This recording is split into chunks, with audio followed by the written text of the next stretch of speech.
The following is a presentation of Second City Works, delivered by your earbuds at WGN+.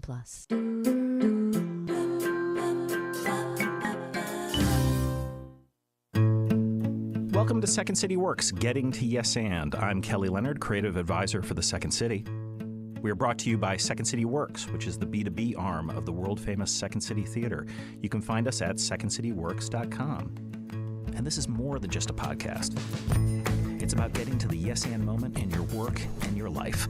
The term yes and is a key pillar of improvisation. It's at the front end of creativity. It's about building on ideas and making discoveries together. This is Getting to Yes And.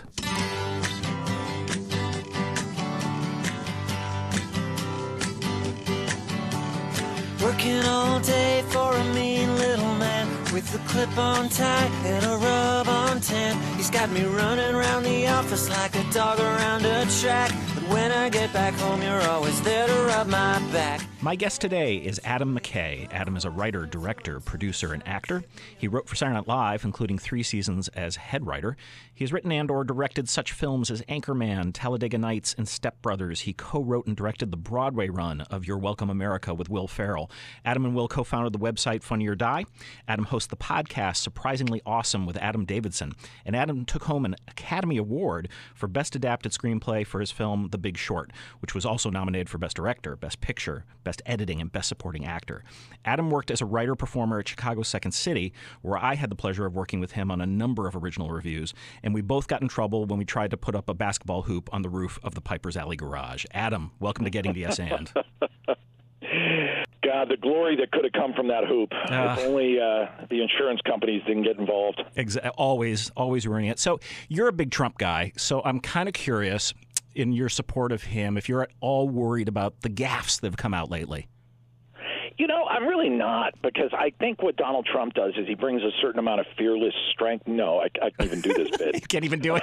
You couldn't even sustain it through the first part of the bit? I can't. I was going to go... that anyone would think I support Donald Trump even for 5 seconds. I was willing to go the whole 40 minutes on this one, but, you know, all right.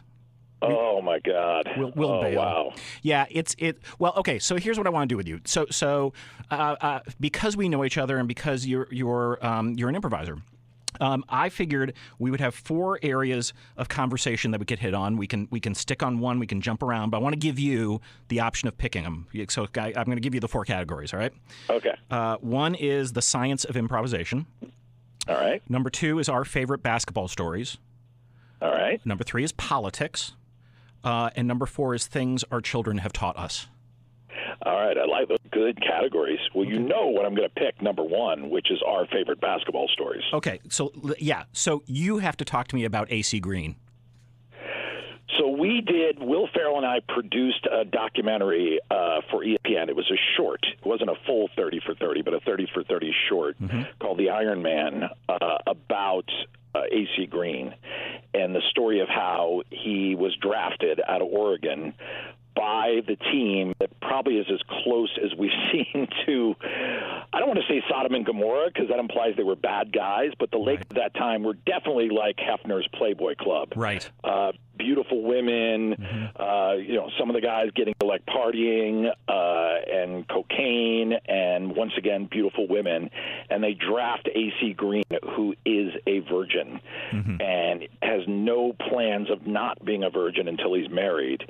And he goes on the Lakers, and they create a pool amongst all the players, throw in money to see how long he's going to stay a virgin, and have women go to his door, knocking on his door, trying to like flip him. And so they have women going to his door trying to flip him, and he doesn't give in. He stays a virgin for years and years, and at the same time also sets the record for most games played in a row without missing a game, which is some crazy number. I can't remember. I think it's like 810 games in a row or something. And then eventually in the end gets married and has kids and stuff. But it's a crazy story, really funny story, and it's out now. ESPN has it if anyone wants to download it or check it out.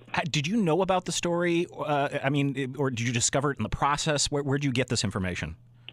I knew he was a virgin. Like when he was playing, people would talk about it. Okay. But I didn't know. It took years for me to appreciate just how funny it was that he got drafted by that particular team. Right. In Los Angeles with that particular owner, Dr. Buss, who was known for having a good time and loved the ladies, and Magic Johnson and Michael Cooper and all these guys who were just, every one of them. I mean, the NBA, especially at that time, was just women. And it was a couple of years ago, a friend of mine who produces for Sacha Baron Cohen started talking to me about it. And we just started laughing. So, yeah, we put this documentary short together, and it's a crazy story. But I have my favorite basketball story of all time. Okay, what's that? It's pretty quick. Yeah, go for it. Remember Malice in the Palace, where Ron Artest went into the stands with Steven Jackson and members of I think it was the Pacers at the time, and fought the crowd. Yeah. And this is a famous story for anyone young out there who hasn't seen it. I'm sure the YouTube clips are on there. It's one of the craziest moments in NBA history where someone throws a soda at Ron Artest when he's on the table, on the trainer's table. He freaks out, jumps in the crowd. Steven Jackson follows him. Fans flood on the floor. I remember Jermaine O'Neal squaring off with a fan, throwing punches. Steven Jackson wailing on people. Turns out Ron Artest picked the wrong people. They weren't the ones who had thrown the soda, throwing haymakers. And the story I heard from Steven Jackson is that all this craziness happens. Pacers go back into the locker room. All the players sit down. Ron Artest flops on the trainer's table, and there's a big beat of silence. And Ron Artest just said, "You think we're going to get in trouble?" That is incredible.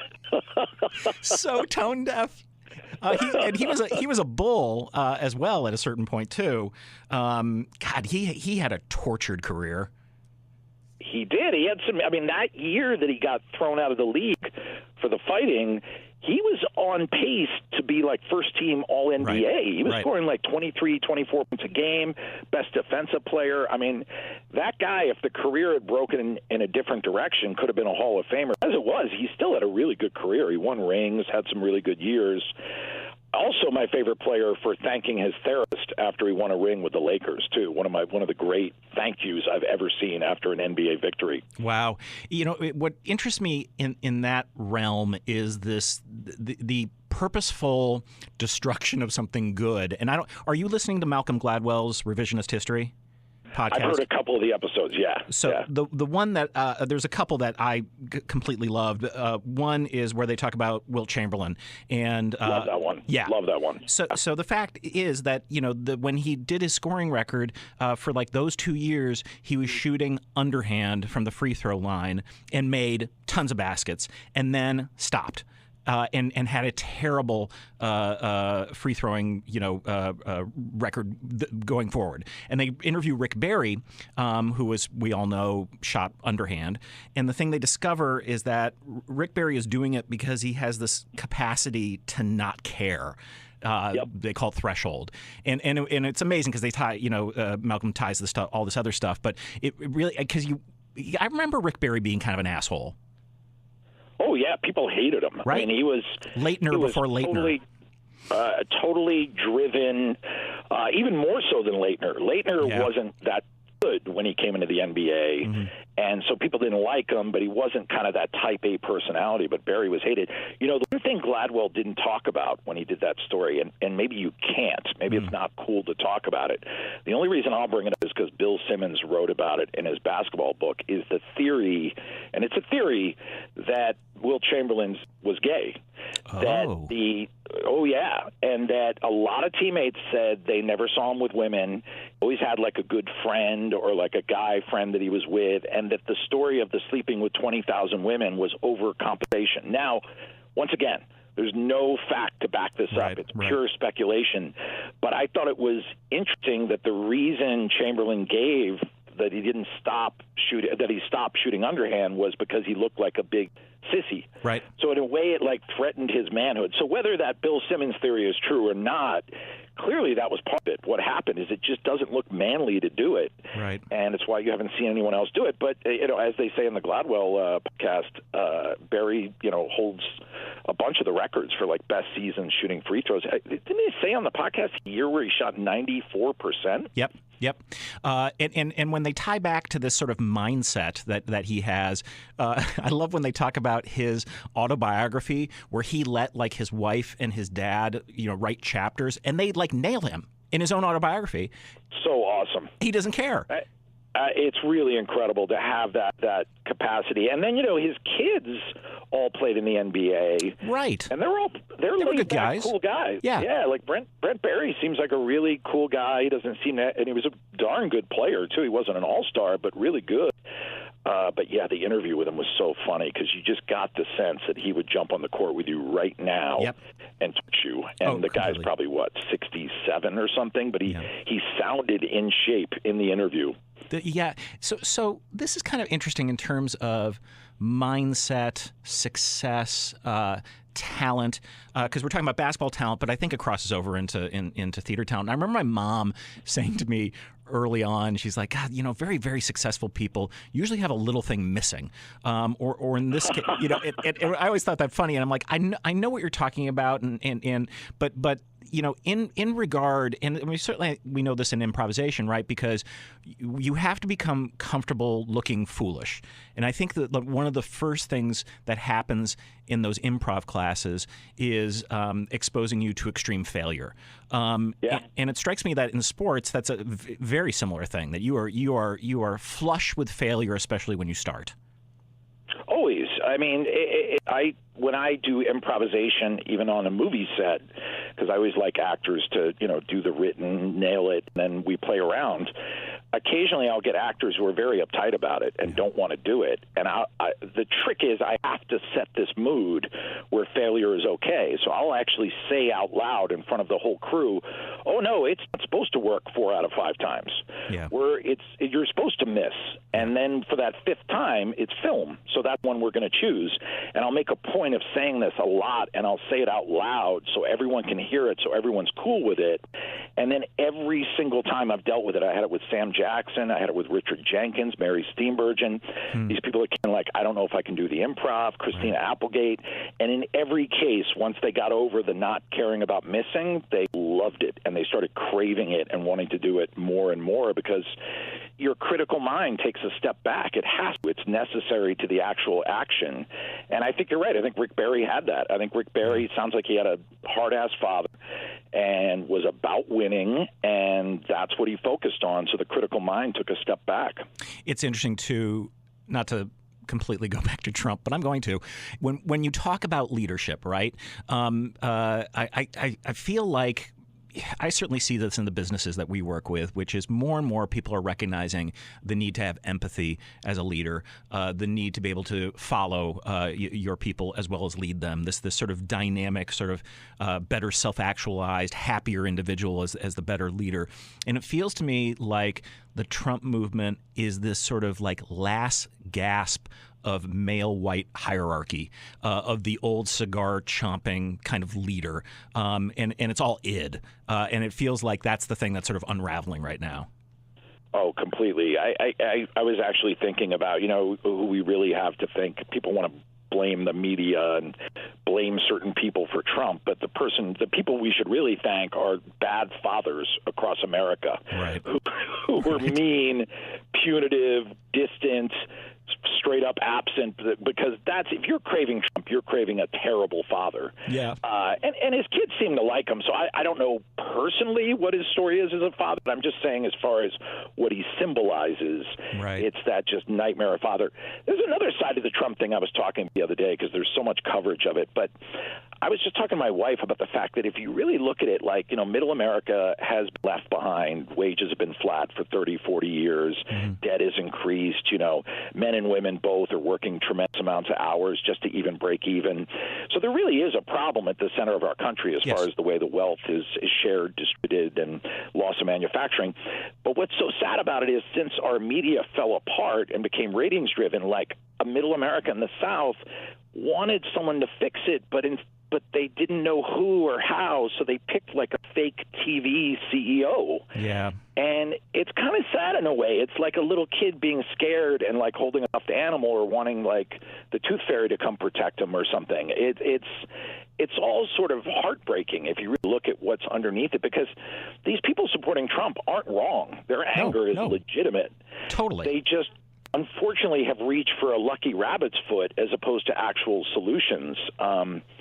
So yeah, the whole thing is both hilarious, terrifying, and sad, all rolled into one. Totally. I've been working a lot with these behavioral scientists at the University of Chicago, and we're collaborating on a number of sort of like cool research projects. And one of the things that one of the major areas that we talk about are self-regulation. You know, the idea, the thing that we're supposed to learn when we're younger about making good choices for ourselves, and the reality that we grow older and we do nothing but make bad choices for ourselves, which just is true. It's just completely true. And the interesting thing about improvisation is that it provides a practice in making new, different, better choices.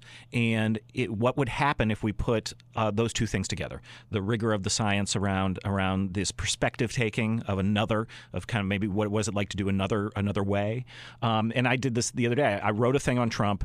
I was basically talking about him being a comedian, and I was kind of taking shots at him being a comedian around the Second Amendment thing. And one of my conservative friends called me out on it. And as we started going back and forth on social media, I go, email me. And then we got into actually a substantive conversation in which I learned a lot. And I'm like, oh, I didn't know this stuff. Good point that you had. And we got to things in a much better way. But that is not happening. That is not happening at all. No, I mean, if you're dealing with behavioral scientists at U of C, are you familiar with Kahneman and Tversky? Oh, yeah. Oh, my God, they're incredible. And for people listening who aren't familiar with them, basically what they do is they're these two Israeli scientists, and I think they're called like neuropsychologists. Something like that. And they're dedicated their work. Tversky has passed away. Kahneman's still around. He wrote a book called Thinking Fast, Thinking Slow, which everyone should read. It's incredible. Yep. But their life's work is trying to categorize, catalog the margin of error that we have as human beings in the way we perceive, in the way we make decisions, that our minds, our perceptions are not perfect. And I think everyone would agree with that. And they're trying to catalog the ways that our minds fool us.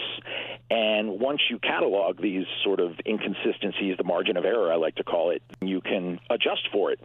And they accidentally won a Nobel Prize in economics because one of their theories, I think, was the one about being risk adverse, accidentally trickled into the economics world, and they won a Nobel Prize for it, like as an accident. But they're really amazing, and I think you're absolutely right. I think the power of improv, the thing I always remember from it was, I studied with Del Close, and when I first started, he was my very first teacher, and he would always push you towards this idea of your third thought, and he would make you stand on stage and not respond to a line in an improvised scene until you got to your third thought. So you'd push past your sort of habitual, muscular, instinctual thought. You'd go to your second thought, which is starting to get good but isn't really fully formed. You want to get to that third thought. Nowadays, you could even say maybe you're even looking for your fourth thought, and that's what he wanted you to get to, and he would just pound this into you. And by the way, half the class would hate it. I mean, no one... Kahneman and Tversky talk about the fact when you think slow, which is the way we problem solve, your heart rate actually goes up a little bit, you sweat a little bit more. It's uncomfortable to do that. And I remember Del taught a beginner's class, and like 3/4 of the class dropped out of I.O., where he was teaching. So, yeah, it's uncomfortable, but it's where the good stuff is. There's no question. And everything about Trump's campaign is habitual, sort of reptilian brain, subconscious thinking and response. So for those of you who listen to the podcast regularly, go back and listen to the podcast with Linnea Gandhi. Linnea runs TGG Group, which is Danny Kahneman's company. Come on, are you serious? Yeah. Wow. So we're at that's and Stephen Levitt is also a partner, and it is and she's a great friend, and she's part of this sort of initiative because Linnea, when she was getting her degree at the Booth School, was also studying improv at Second City, and this was sort of a chance encounter that this all came together about a year ago.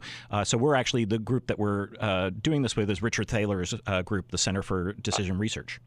Sure, I know Richard Thaler. He made an appearance in The Big Short. He's in your movie. I think this is the most important. I think Kahneman and Tversky have a chance to be, when history looks back at them, kind of on an Einstein level of importance.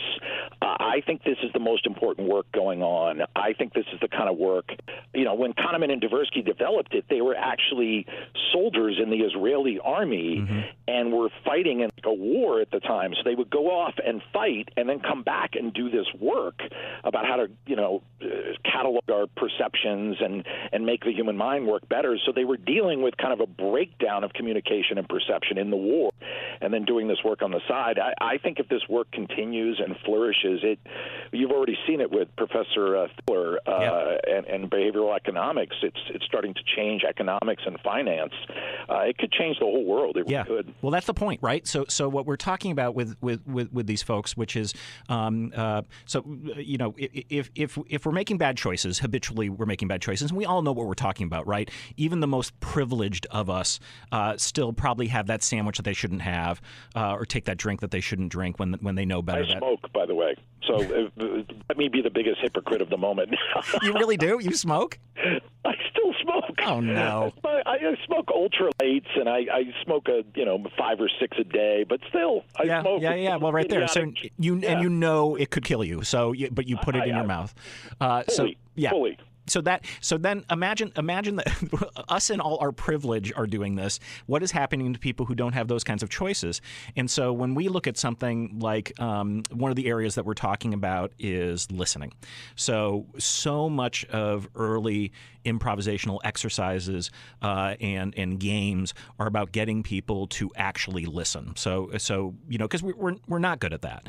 And then we transfer that. Well, okay, if we've got these games that actually help and they make people listen better, which makes them better improvisers, what if we taught every elementary school teacher to play these games in the classes? And what if focus and attention and listening was increased by 5%? What does that do to the world?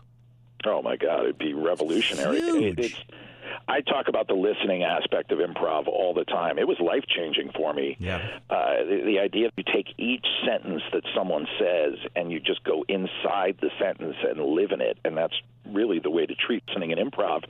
And then I've noticed, in my years since then, I really am sensitive to when people don't listen. I really pick up on it. And half of the deal, everyone always wants to know, oh, hey, how can I become a successful screenwriter? How can I get a movie made?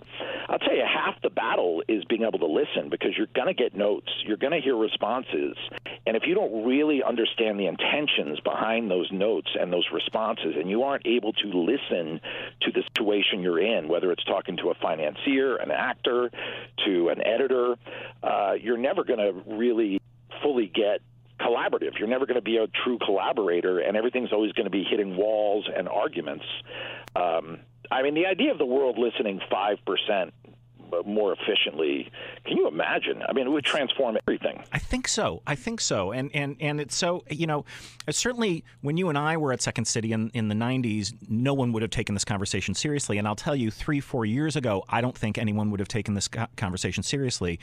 But as we've sort of extended this conversation, and it's not just at the Booth School, we're talking to people at Wharton and Stanford and Dartmouth, and no one is shying away from it. And I think, we forget that improvisation is a baby art form. It's only like 60, 65, 70 years old. True. But at that maturation, and here's the other thing. Oh, I found this because I was trying to figure out why it's now. So yeah, it's got a maturation level, but it also is a maturation level now with people like myself who've basically been there for 30 years, and I'm 50. So I'm still young enough to take all what I've figured out, and I have time to then apply it in a new way, whereas the generations before me, by the time that they had matured 30 years, they were done. They're retiring. They were not going to keep going. So I think that's maybe the unique position we're in, that this particular art form, which has been so transformative for you and for me and for, look at late night TV. They're all improvisers. All of them. It owns the landscape. And look what Lauren has done. It's like it is just so rooted in success that it really has a chance, I think, to move beyond the boundaries where it's been. And I'm excited about it. It's going to be a hell of a lot of fun. Well, I also think that it happened to coincide, the rise of this improv. Obviously media exploded, and suddenly we have 1,000 channels and, 1 million podcasts, and there's 5 times more movies being made every year. So you have this explosion of media, which was perfectly timed for the rise of improv. But then on top of that, you have this collapse of elite thinking that happened with the 2007-2008 crash, with the Iraq War, and about 20 other cases, where suddenly this conventional thought, these conventional sort of professional assumptions no longer held water. So I think that's also the reason you're getting people like the Wharton School who are interested. All their financial models no longer made sense after 07-08. They were all proven wrong. Right. And so it's an exciting time in that sense. I mean, the book Twilight of the Elites that Chris Hayes wrote, I really love. And the other one is Listen, Liberal, the Thomas Frank book. Both those books talk about sort of this assumption that the professional class knows, the professional class is right, and how that's just been shattered. And anytime you see professionalism shattered, it's an exciting time, but it's also a very scary time. You get Donald Trump, but you also get the work you're doing, talking to Professor Thaler and Kahneman and intersecting with universities. So I'm going to be very curious to see which way it breaks. Ultimately, I'm optimistic about it. Ultimately, I think we are on an upward trend as an animal, human beings, and we are getting better. So I mean, I think people forget we were talking about this earlier in the week with an insights expert from Microsoft that the world is actually more peaceful than it's ever been. IQ on the rise. Famine highly reduced, war highly reduced, but our access to sort of social media and seeing all the terrible stuff makes us not feel that. And so those have been interesting discussions in this political season, which is feelings versus facts. And one can't discount feelings. They're hugely important, but we're not getting to truth. And if there's anything in our work, and certainly, and I think this is, I think at the heart of improvisation and a kind of comedy that you've trafficked in, is that you actually are ultimately searching for some level of truth. Yeah, you revelation. I mean, the foundation that improv is built on is discovery and revelation. And what happens when you deal with, dogma and ideologies is they try and push out the chance for uncertainty, which leads to discoveries and revelations. And, everything about Donald Trump is pointed in that direction. And to some degree, any ideological movement, you even saw little flashes of it with the Bernie or Bust movement, too, where, guess what? Things do get gray and uncertain. And, I wanted Bernie Sanders, but now we got to protect our children and not the maniac Trump become president. And I had people slamming me on Twitter, and it was kind of funny. I had to laugh about it, but you forget, certainty is certainty. The communist revolution started off as a really cool thing, and then Joseph Stalin stood up and became not so great. No, not a good guy, apparently. No. Bad So. guy. Yeah, it is interesting. I mean, I find myself, and I'm 48, so I'm right behind you as far as turning 50. I do find myself more and more looking back at that improv training as a life-changing experience as far as how I view the world and how I respond to the world. I always say at the least it taught me how to write, because really a lot of what improv is teaching you how to write. And then at the best, at the most kind of spiritual, it me how to listen, how to connect, how to collaborate. I think you're right. I think it's no surprise. Have you heard this concept of our composer on The Big Short, Nick Britell, is a really brilliant guy who also has done a lot of work in finance and stuff. And he was telling me this idea that, always it's been broken down to 2 categories when you talk about business. It's the producer and it's the consumer. And now there's this idea of prosumer, where the means of production are now in the hands of the consumer. Sure, yeah. Yeah, that's and fascinating. boy, that's really interesting. If you look at Uber, you're making the reservation yourself. Right. You're the boss, you're the dispatcher telling the person where to go. I mean, there's also part of Uber that's just going around taxi cab drivers to pay them less, which I'm not crazy about. Right. But more and more you see these things where people are able to create their own web pages, where people create their own videos, where the technology's gotten so accessible, where people can make their own music.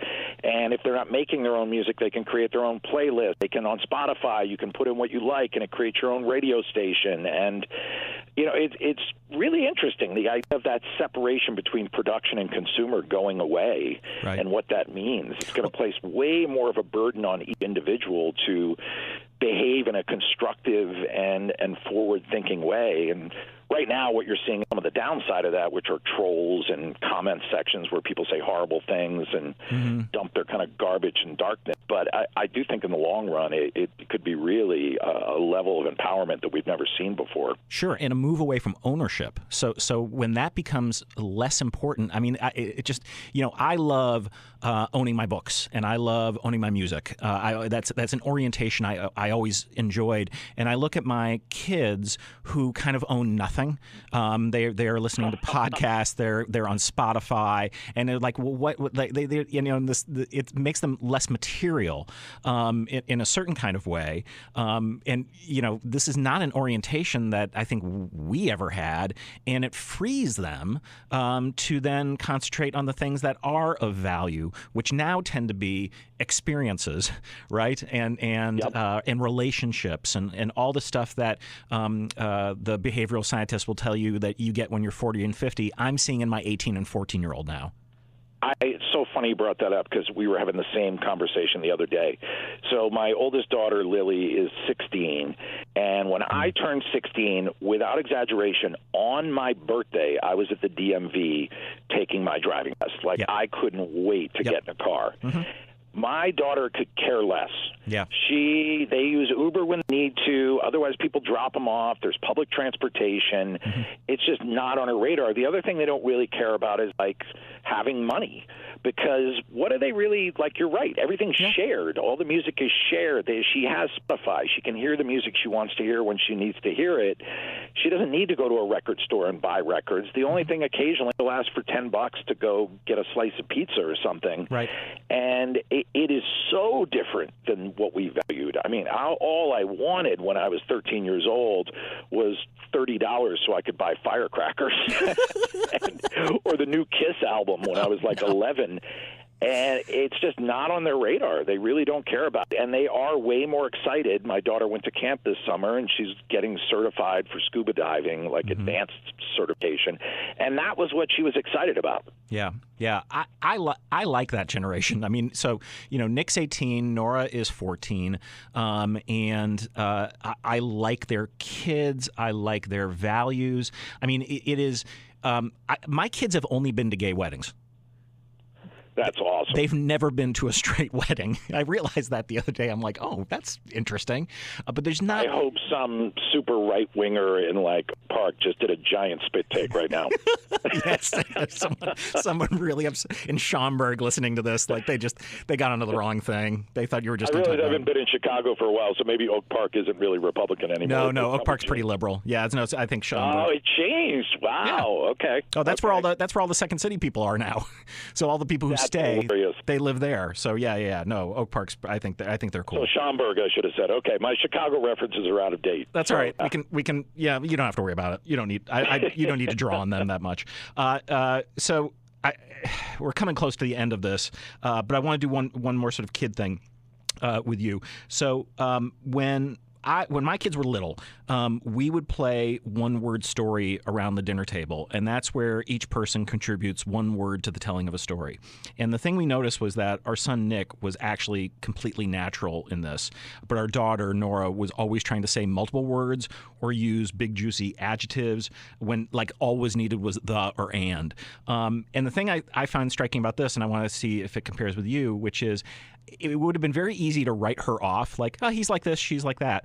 But what we discovered is we just kept playing the game, and she got better at it. And, like, you know, now she is a really lovely sharer, and she shares conversations, and she can play that game. And I'm wondering if you've seen the development of your kids where it's like, you know, I think I would have expected now they're going to be like they are pretty much, and they haven't. They've changed. I think 70% of parenting is just telling your kids not to judge themselves or a situation until they've given it more time. I feel like I repeat that over over and over. They are dying to kind of identify themselves. Like, we spend like the first half of our life trying to figure out who we are, and then the second half trying to shake off that false sense of identity. And I can see kids doing it. They want to know what they're good at. They want to know what they're not good at. And I always have to tell them, like, Pearl, you only played basketball twice. Why would you be good? Like, you're just still learning. You're a natural athlete. Like, keep playing. And definitely, I've seen that. I've seen them completely turn around. Our daughter, Lily, said for 5 years, I will never sing in public. I'm so mortified to sing. And now she goes to a music magnet school. She plays in the School of Rock house band. She performs live all the time in front of people. And the thing it taught me was not to panic, to relax, to let things kind of grow and twist and turn the way they need to, and just provide kind of a sounding board of values and beliefs. But you don't have to be a dictator about them. I read an article in Salon about Dutch parents and how the Dutch kids are the happiest on planet Earth, whether they rate themselves or someone else rates them. And the upshot of the whole story was the parents are just super relaxed, and the kids don't wear helmets when they ride their bikes, which I don't think I could quite get to that. No. But and they're just let their kids roam around the neighborhood, and the kids start school way younger, and there's a level of independence. And that's the big thing they've really taught me, is not to try and squeeze the water with a fist, but to cup it and let it be. And my poor older daughter probably had to put up with about 5 or 6 years of my wife and I trying to make every situation perfect. And we really did learn that lesson. It's funny. At a certain point, as I was sort of musing on this topic and writing about it, I had this idea, and I went to the kids, and I'm like, so I'm thinking about writing a parenting book. And both of them were like, no, that is a terrible idea. They completely put the kibosh on it. Like, they were like, that would be the most horrifying thing you could ever do. And I know what they're saying, and I know what they're reacting, and they're not wrong, because, you know, when there's new parents around, I always talk to them like, you got to let yourself off the hook, because you're gonna, like, I slammed my kid's hand in a car once. I was a terrible helicopter parent at times. Stuff comes out of your mouth. You're like, what did I just say? And what I draw on is the stuff. And I remember right when I became producer of Second City, and my now wife Ann was my friend Ann. She worked there. I said, do you have a piece of advice for me? And she goes, yeah, if you're wrong, say you're sorry. That was her only piece of advice, and it is like the greatest advice I've ever got. It was just like, boy, that by the way, that sums up the 15 years of therapy I've had. It all boils down to that. Yes. Which is, we're all human. Give yourself a break. Cop to it. Think about it. Try and reprocess it and move on. That's it. And boy, kids love it when you do that too. I've done that with my kids, where I lost my temper, and then 20 minutes later I'll sit down and tell them why I lost my temper. I was dealing with something else. That caught me off guard. That's still no excuse. And they just look at you like you're a superhero when you do that. And I realized my parents never did that. And I had decent parents. They're nice people. It just wasn't in that generation. No, you again, Trump. Never say you're sorry. Never admit you're wrong. It is a grasping of, and this is the thing that I'm seeing right now, which is like people are scared because they don't recognize the world they live in right now, when it used to be easy to distinguish between the sexes, and when it was, you knew what to call someone, and you're not going to, and this is the thing that I think they're right in, which is there's so much shame and blame in the culture, and I've got a lot of lefty friends who, anytime anyone says something the least bit politically incorrect, will just shame them across social media platforms like that. That's just the bad behavior on the other side. I don't get it, because it is hard right now, and you don't know. This is my favorite story. A friend of mine was directing at the University of Chicago, and there was another person doing a Tennessee Williams play, and it said on the door, in this play there may or may not be a rape. I mean, oh my God. Is that where we've gotten to? Is that where the trigger warnings have led us, that we have to qualify our art on a maybe? And so I do have sympathy for probably many of these Trump supporters who just don't know the world they're living in, and they're so scared. And it is scary. I get that. So I hope and trust that we push past this and start to, take those people by the hand rather than, continually, trying to beat them, over the head with our big words. Because then that whole talk of, mainstream media and elitist and all that other stuff starts to become kind of true. I think so too. I think it's the number one problem. I think half of all of this, it's our fault. I think there's a separation that happened between the left and the working people of this country that was just deadly. Yeah. And I always say the Democrats represent the top, the Republicans represent the top 1%, but they pretend to represent the bottom 80%. And the Democrats represent the top 10% and don't really pretend to represent anything other than that. Right. It's better. It definitely is. It's more sane. It's less hateful, but it's still a big problem. And I think until that empathy and that understanding happens, I really think it's going to be about getting money out of politics. I think it's the subject. Yeah, I think you're right. Yep. We can all agree on. I'm working with this group called Represent Us, which is awesome. They're nonpartisan, and it's just get corrupt money out of politics. And I talk to Republicans, Democrats, independents, apolitical, and everyone is down with it. I think that's going to be our unifying moment. But I do still feel good about stuff. I do think we're going to pass through this Trump storm, and I think lessons are being learned. How the huge noise that Bernie made and the huge noise that Trump has made, that the status quo ain't working anymore. Nope. And I could see Hillary. I could see flickers of her hearing it. I know a lot of people are cynical and say you just had to say it, but I don't think you say some of that stuff in your speech if you're that closed off. I mean, the fact that she knew to say that stuff is a good sign. Yeah, well, I mean, the other thing that no one's talking about is how sexism is at play with regard to her. I can't believe how little that's talked about, because it's like everyone's like, God, Trump's doing so well with these white men. I'm like, you think? Women were the last to get the vote. You gave the vote to black people before you gave it to women. I mean, come on. They almost gave the vote to dogs before women. There was like a moment. that famous dog vote in the 40s. I remember that. Yeah, but it didn't go well. So then they pulled the plug on it immediately. All right. Turnout was like 1%. Actually, you're one of the few people who actually would kind of want that in terms of the love you have of dogs. Oh, that would be amazing. I would cover the voting booths in like steak sauce. It would be glorious. They'd all be there. All right, let's end this on a positive. So at the end of the podcast, and we've talked to people like Christy Hefner, and we've talked to Dan Pink, and we've talked to political people, and Peter Himmelman I had on, the artist. Awesome. We asked them to share a yes and story. So much of our life is saying no, but what happens in our life or work when we don't just say yes, we say yes and this is sort of a softball for you, given everything we've talked about, but I'll throw it your way. So a great yes and for my life? Mm-hmm. All right, let's see. All right, I'll give one. This is kind of small. This is more cute than it is profound. All right. I was getting married. I was marrying my wife, Shara Piven, who's also a director, and she wanted to do a Jewish wedding. And I said, well, I'm not really a devout Catholic, but I was raised Catholic, and I know my mom's very religious.